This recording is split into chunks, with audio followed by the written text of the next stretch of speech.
There we go. All right, we're rolling. Okay, everyone. First of all, welcome to the class. This is understanding the home inspection contingency. Just want to put this little screen up here just so people will be able to see. This is going to be as of June 21st, 2018. I tag these classes because things can often change. So this will be as of this date. I'm giving you the best information that I have with this. So, like I said, today is going to be understanding the home inspection contingency, understanding how it works, and some options that you have available to you. So we'll just begin on page 9 of the offer to purchase. That's where you have the entire home inspection contingency. Make sure you do check the box on line 410 in order to be able to have this as an active contingency. Remember, if you want to use any paragraph, you must check this box right here to have that paragraph active. If you read the entire home inspection contingency section, which I highly recommend everyone does, there's a couple of things that we do need to make sure we understand. When we do a home inspection, it has to be done by a Wisconsin licensed home inspector. It states that here in the report itself, or in the amendment itself, that it has to be a Wisconsin licensed home inspector. That doesn't mean you can't make it contingent upon your contractor taking a look at something in the home. You can do that, but it's not part of the home inspection contingency.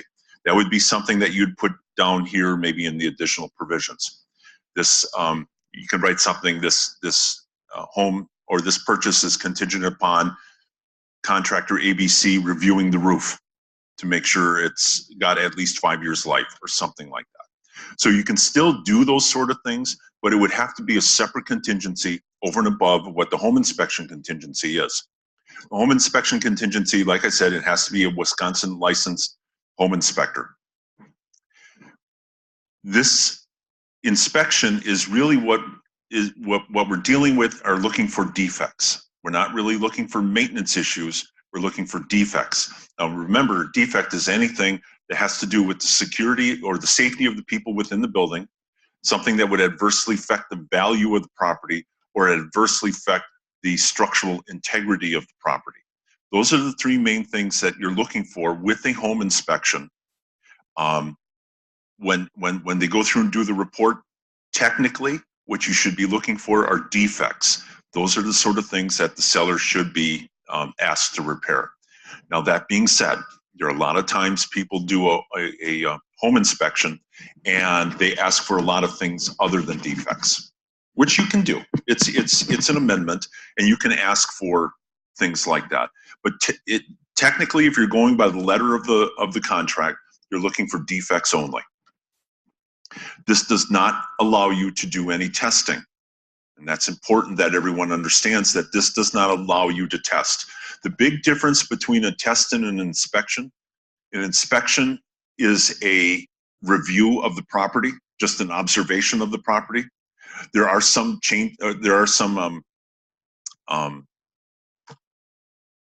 provisions to that. You are allowed to check for carbon monoxide. A home inspector can have that carbon monoxide testing tester and look for that. So that's actually included in the home inspection. But technically, or normally, an inspection is just an observation of the property. Testing is you take a sample of something from the property. Even if it's air, you're taking a sample of the property and you're testing it for something. So an inspection is an observation. Testing is you're taking a sample and testing it for whatever it is that you're looking for. If during a home inspection and you've written an offer and it has only an inspection and no testing, and then all of a sudden the home inspector says, hey, why don't we just do a radon test right away? I'm here, I can set this up, come back in a couple of days. And the buyer thinks, well, this is a wonderful idea. You as an agent should stop that whole thing from happening and make sure they understand that we weren't given permission to test by the seller. All we can do is inspect. We cannot do any testing. So it's always in our best interest that if we see a test happening and it's not included in the offer and agreed to by the seller, that we stop it as best we can. All right, what I want to do is go to page 2 of the offer to purchase. And I want you to see this page. I know you've all seen it before, but this whole page talks about nothing more or the definitions here. These are conditions affecting the property or transaction. These are a good list of defects. So this is something that when you're working with the buyer, you let the buyer know, when we do the home inspection, these are the things that we're really going to concentrate on. These are the things that are spelled out in the offer itself, that the seller, if they do have the right to cure, has the right to fix any of these problems or something similar to it, and still expect you to purchase the property. So this is really a good list to show the buyers and say, this is really what we're looking for, and when we ask for repairs, it should fall into one of these categories. Now, if you read this, it's pretty all-encompassing. It covers a lot of different things. So I just wanted you to see what was on page 2 there. So I'm going to go back to page 9, where we have the home inspection contingency. Okay, there we go. Now, if you look down, well, if we just begin at the beginning here, 410, this inspection contingency, this contingency only authorizes inspections, not testing. I talked about that earlier. This offer is contingent upon a Wisconsin registered home inspector performing a home inspection of the property, which discloses no defects. This, by the way, that next to never happens. You always find something. I think in 15 years in real estate, I've seen one home where there was literally nothing they could ask for. And that's only one out of 15 years. So you're always going to find something. Sometimes, though, there are things that the buyer's willing to handle, but we'll talk about that a little later. This offer is further contingent upon a qualified independent inspector or independent qualified third party performing an inspection of. So on lines 413 and 414, what you can put there is a specific request for an inspection of a specific part or system of the house. Let's say the furnace, the foundation, whirlpool, the fireplace, whatever. If there's a specific item that the buyer would like to have tested over and above the home inspection, you can put it in here and make it contingent upon an inspection of that item. Now, the thing that you do need to be careful of, if you do put anything on line 413 and 414, the lender is going to want to see that report. And they will make their decision on lending after looking at that report. The rationale is, well, if it's risen to such a level of concern for the buyer, we as the lender should really know what's going on with that too. So we're going to want to look at that. I'm not saying don't encourage a person to get special inspections. It's fine if they want that and they need to have that information. But what I'm saying is just be prepared that when that inspection comes back, that lender's going to want to see it and then make a decision off of what that report says also, along with all their others. Yes?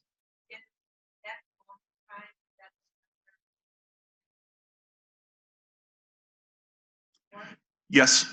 Otherwise, if it's not, then Correct. And now every lender is going to be a little different. Some might ask for it. Rarely do I see where a lender will say, give me a copy of the home inspection. Because we do make it very clear in the offer that it's contingent upon a home inspection. So they know it's happening. Rarely do they ever ask for it, but every now and then they do. They ask for the regular home inspection report. If you put anything here, they're definitely going to ask for it. I mean, 9 times out of 10, they will want to see that report.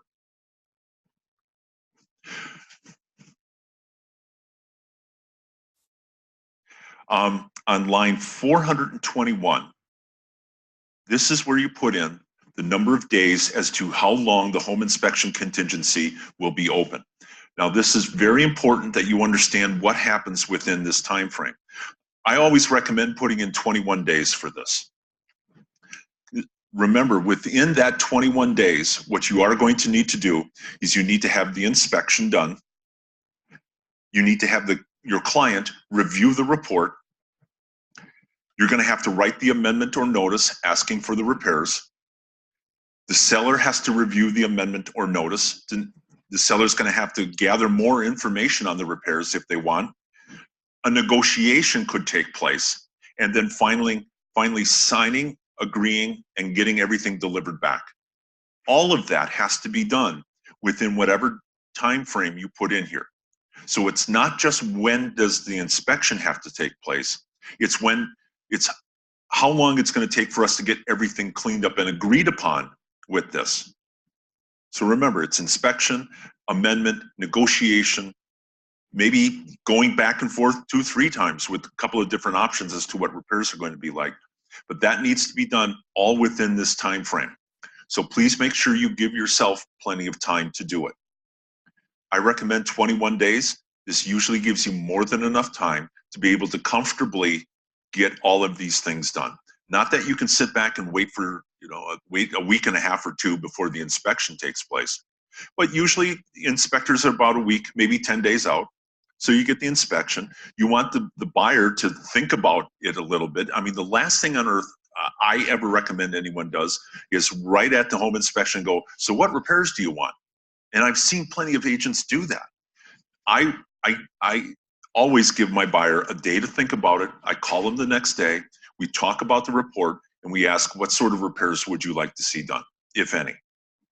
We talk about it. I put together the amendment, they sign it, and then we begin the process of negotiating as to what's going to be done with the repairs. So I really want to emphasize the fact that all of this needs to be done within whatever time frame you put in there. Now, I recommend 21, but I also notice that sometimes on a counteroffer, sellers would like to shrink this down to 14 days. If your buyer's agreeable to that, and you think you can get it all done, then go ahead and change it to 14. You just need to be careful of what's going to happen within that time frame. And Peter, Yes.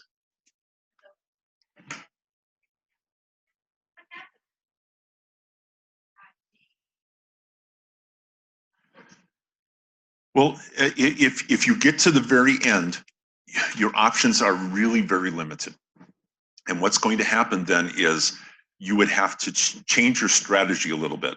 I always recommend whenever you do a home inspection request for repair, you do it as an amendment and not a notice. Now, technically in this section, it does talk about giving notice of unsatisfactory home inspection to the seller. It doesn't talk about an amendment, but I recommend starting, and a lot of other people, a lot of other agents in the Valley do it this way too. You write an amendment. Remember, an amendment is an ask. Could you please do this? Could we please change this? Is it okay if we alter the contract a little bit? So you do an amendment stating, I want the roof shingles repaired, and I want this done, and I want that done. Usually with an amendment, though, it takes a little time. The seller wants to think about it a little bit.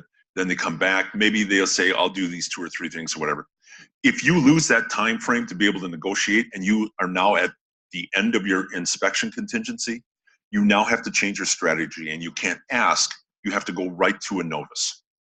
And a notice is a really risky thing to do, and I'm going to be covering that in a little bit. But yeah, you would end up having to write a notice saying, and a notice in a home repair amendment or a home repair request is pretty much saying, fix it or I'm walking. But seller, pick one. Either do everything on this list or I'm going to walk and cancel the offer. So that's why you got to be careful with the notice.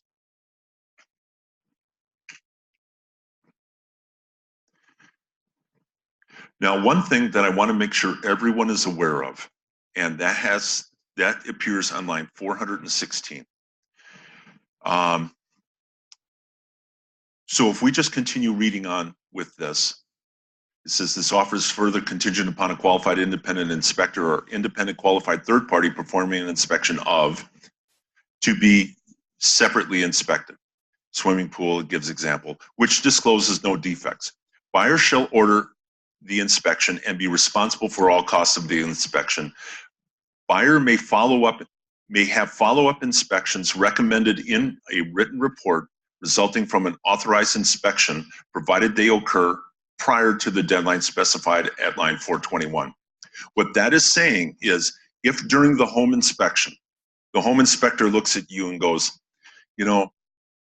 I'm not comfortable with this foundation, or I don't think I'm qualified enough to be able to inspect the foundation. I think you should get a foundation specialist in here and have them look at this. Or, it could be like the whirlpool, the fireplace, the furnace, whatever. The home inspector could look at an item and say, I don't think I can do a good enough job. I think you should bring someone else in. If they put it in the report, and this is something that you might want to make sure that the home inspectors do if they run across something they're not comfortable with, they have to put it in the report that states they recommend further inspection by a qualified professional to look at this particular item. When they put that in report, it now triggers your ability to bring in someone to inspect that and still be part of this home inspection report. Even though you didn't call it out specifically up here in lines 413 and 414. If the home inspector says you should bring someone else in, you have the right to do that. But that inspection also has to be done within this time frame that you put here. So that's why it's always a good idea whenever you order a home inspection, or whenever, the buyer orders a home inspection, that they do it and have it scheduled as soon as possible. Because if we need more time for more inspections or negotiations or contractors or whatever, you have the time to be able to do it. So I just wanted you to make sure you understand that if the home inspector does request something, you can have that person come in and do it. It's automatic in this offer. All right, as we move down here, this section just talks about how everything needs to be done within the time frame that you put here. Now, right here, line 424, caution, a proposed amendment is not a notice of defect and will not satisfy this notice requirement. This is just letting you know, and this is an acknowledgement that oftentimes we do use amendments to come to an agreement, but it doesn't negate your ability to use a notice if you wish. All right, for the purpose of this contingency defects that I showed you on the other line, do not include structural, mechanical, or other conditions that the nature and extent for which the buyer had actual knowledge or written notice before signing this offer. What do you suppose is written knowledge or information in regards to a condition of the home? That's your real estate condition report. So if in the real estate condition report, they say the roof is bad, and the home inspector looks at it and says, the roof is bad, you might not be able to ask for the roof to get repaired because they told you about it. I'll be covering that here in a little bit, but that's one thing that I wanted to make sure you understood. All right, now we're going to get down to this section here where it's a right to cure. And what this is this is going to be who has the right to cure. In other words, if there's an issue with the property, does the seller have a right to fix it and still expect the person to buy the property or not? Oftentimes, when you write an offer, you're going to give the seller the right to cure. What that means is if you find anything, and it can be anything, that's wrong with the property, the seller has the right to fix it and then still expect the buyer to purchase the property. The seller has that right to fix it. A good example of this would be you're going through the house, you put in an offer, you have the home inspector come through, the home inspector goes up in the attic, and the attic is covered in mold. And you know, when you wrote the offer, you had no idea, but you go up there, the attic is covered with mold.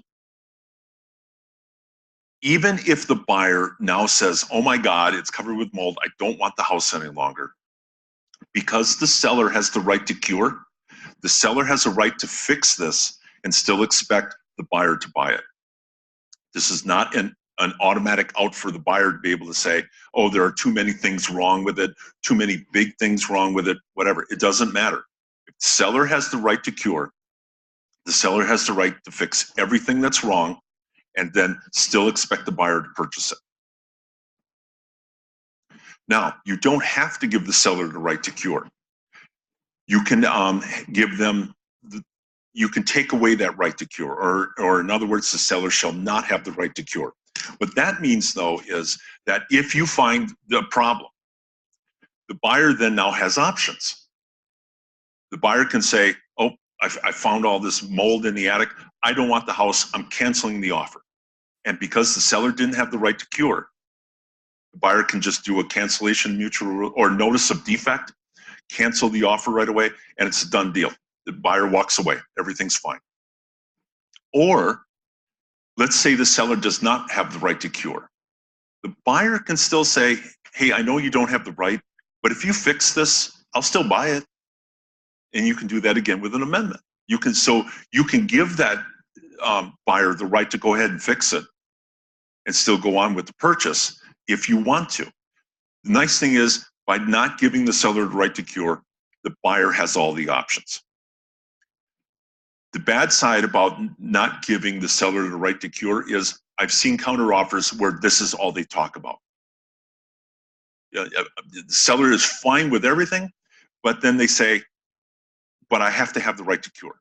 I'm not going to sell the house to you unless you give me the right to cure anything from the home inspection. So you can go ahead and put it in. And I often put in the seller not having the right to cure with foreclosures, short sales.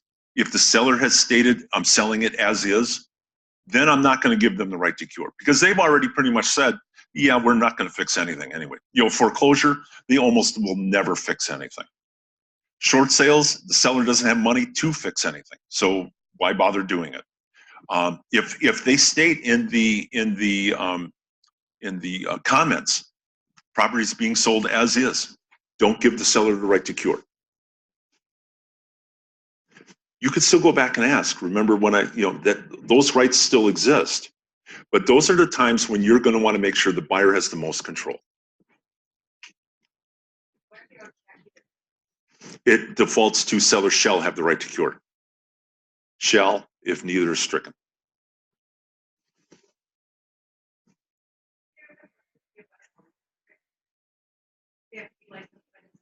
Yes.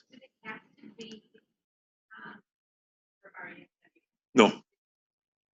No, they just need to be licensed with the state. They don't have to be an affiliate member of RANW. So if they are not you're the property or I've never had that question before, but in that circumstance, I would probably stay. I attend all my home inspections anyway. Well, I did anyway. I attended them all. So I think it's best to have an agent there, even though it does state in here that you don't have to be there, that it's okay if the home inspector is there. The seller might have some issues with it. The seller might say, no, I want either my agent there or I want some agent there. So remember, it's still the seller's house, and if they have a preference, we still have to honor that. They don't have a preference and you want to just let the home inspector go by themselves, you can certainly do that too. I always recommend being there at all of them.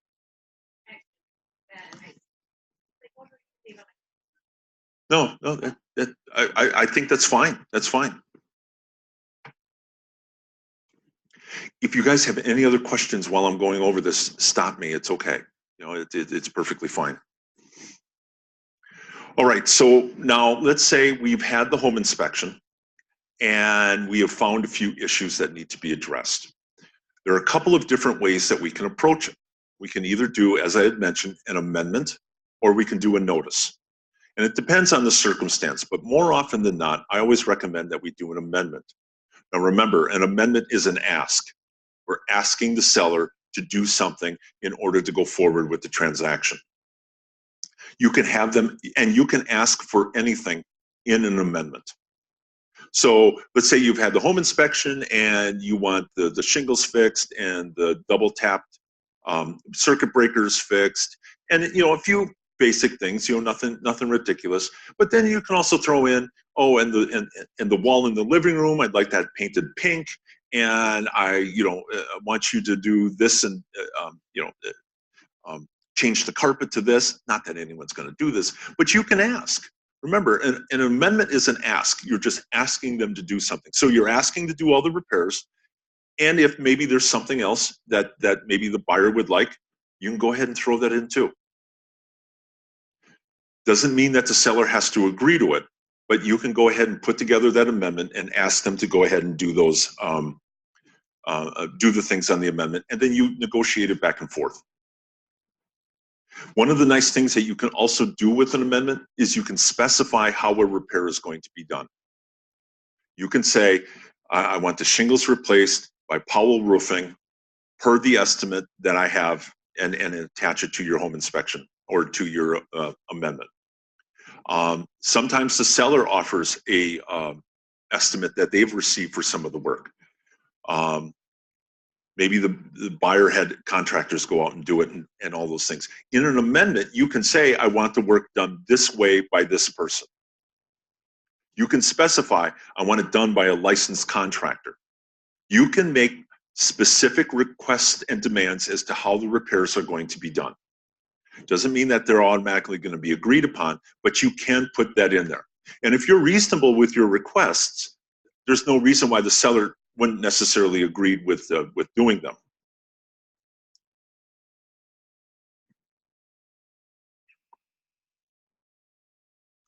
There are certain things also that I have done with a home repair amendment that have that put a little extra onus on the seller. But if they were a very complicated repair, I found that they worked out really nicely, especially if it's something where it's not obvious when you walk by it. Let's say during a home inspection, the home inspector gets up on the roof and it's real spongy. And they find out that maybe the sheathing is bad. Well, what you can do is you go ahead and ask for the repair, but then why don't you ask, or like pictures of the repair? Because you're not going to be able to go in and look at it and see, oh, you did everything right. But you can ask for pictures of the progress of the repair.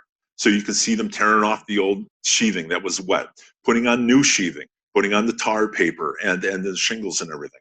So you'll be able to look at that and go, okay, you did a quality repair. Depending on, and I actually did this with a house where the sheathing on the side of the house was bad because the water was leaking in somewhere. And the buyer was very concerned, how am I going to know this is done properly? So what I did is not only did I ask for pictures, but then I also said, I'm going to bring my home inspector back out again once you're done with the repairs and have him look at the repairs to make sure everything was done right. And it worked out great. They took nice pictures of the repair. The home inspector just sat there and looked at the repair and said, yeah, these are great. They did everything the right way. It made the buyer feel very comfortable. And that's probably the most important thing, is that the buyer be comfortable with the repairs that were done. So if there's special things that you would like to have that done, go ahead and put that in the repair amendment. Ask for pictures. Let them know that the home inspector is going to be coming back to take a look at just the repairs to make sure that they were done properly. You can also make sure you put in a time frame as to when the repairs are going to be done. Usually, generally, repairs, as long as they're done within 3 days, of the closing, that's when you can do the final walkthrough. So when you do the final walkthrough, you'll be able to see that the repairs are done. But what I like to do is, if it's a complicated repair that, let's say they didn't do it right, they might need a lot of extra time to get it fixed. I would say that the repairs need to be done within 7 days of acceptance of the offer, and that we have the right to do the final walkthrough up to 7 days prior to closing.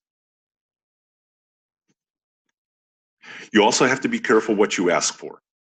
Make them legitimate requests, but don't go too far. You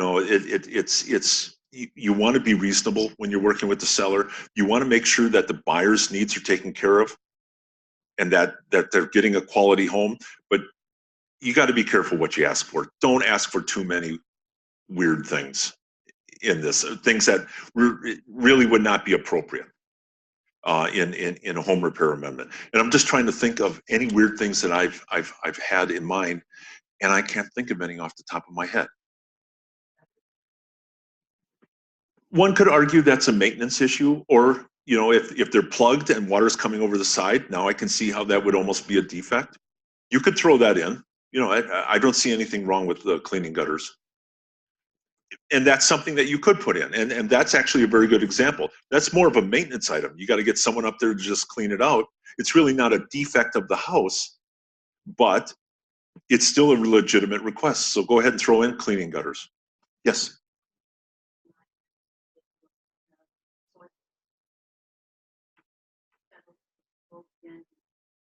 Oh, negative grade. Yeah.